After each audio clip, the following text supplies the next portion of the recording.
नमस्कार दोस्तों, मेरा नाम ब्रिजेश है। मैं आप लोगों का अपने इस चैनल ब्रिजेश टॉक में स्वागत करता हूं। आशा करता हूं कि आप स्वस्थ होंगे, अपने इस खुशहाल भरी जिंदगी में मस्त होंगे। यदि आप इस चैनल पर नए हैं तो इस चैनल को सब्सक्राइब कर ले ताकि आप मेरे चैनल की कहानियां सुन और देख सके। अकबर बीरबल की रोचक कहानी के इस भाग में हम एक नई कहानी सुनेंगे, जिसका शीर्षक है जोरू का गुलाम। एक बार की बात है, राजा अकबर व बीरबल दरबार में बैठे कुछ अहम मामलों पर चर्चा कर रहे थे।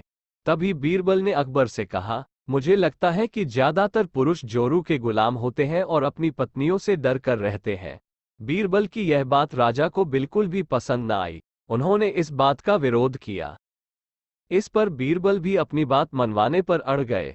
उन्होंने राजा से कहा कि वे अपनी बात को सिद्ध कर सकते हैं, मगर इसके लिए राजा को प्रजा के बीच एक आदेश जारी करवाना होगा। वह आदेश ये था कि जिस पुरुष के अपनी पत्नी से डरने की बात सामने आएगी, उसे दरबार में एक मुर्गी जमा करानी होगी। राजा बीरबल की इस बात पर तैयार हो गए। अगले ही दिन प्रजा के बीच आदेश कराया गया कि अगर यह बात सिद्ध हो जाती है कि कोई पुरुष अपनी पत्नी से डरता है, तो उसे दरबार में आकर बीरबल के पास एक मुर्गी जमा करवानी होगी। फिर क्या था, देखते ही देखते बीरबल के पास ढेरों मुर्गियां इकट्ठा हो गईं और सैकड़ों मुर्गियां महल के बगीचे में घूमने लगीं। अब बीरबल राजा के पास पहुंचे और बोले, महाराज, महल में इतनी मुर्गियां इकट्ठा हो गई हैं कि आप एक मुर्गी खाना खोल सकते हैं, इसलिए अब आप इस आदेश को वापस ले सकते हैं।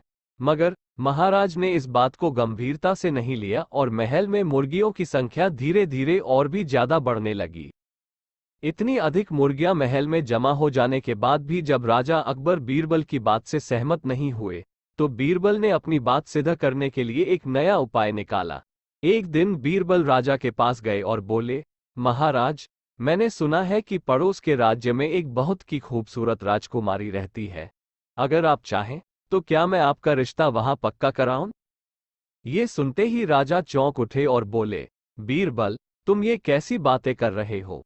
महल में पहले से ही 2 महारानियां मौजूद हैं। अगर उन्हें इस बात की भनक भी लगी तो मेरी खैर नहीं होगी। ये सुनकर बीरबल ने तपाक से जवाब दिया, चलिए महाराज, फिर तो आप भी मेरे पास 2 मुर्गियां जमा करा ही दीजिए। राजा बीरबल का ऐसा जवाब सुनकर शर्मा गए और उन्होंने अपना आदेश उसी वक्त वापस ले लिया। कहानी से सीख। अकबर बीरबल की इस कहानी से हमें ये शिक्षा मिलती है कि बातों की चतुराई से हम किसी भी बात को मनवा सकते हैं। जरूरत है तो बस बीरबल की तरह चतुराई से अपना पक्ष रखने की। इस कहानी को सुनने के लिए आपका बहुत धन्यवाद। यह वाकई में एक रोचक कहानी थी और एक सीख देती है। आशा करता हूं कि ये कहानी आपको पसंद आई होगी। वीडियो को लाइक करना न भूलें, दोस्तों और रिश्तेदारों में शेयर करें। इस चैनल को सब्सक्राइब करें, बेल आइकॉन को प्रेस करें ताकि मेरे अगले आने वाले वीडियो का नोटिफिकेशन मिल जाए। Thank you. मिलते हैं अकबर बीरबल की रोचक कहानी के अगले एपिसोड में। Till then bye and take care of yourself.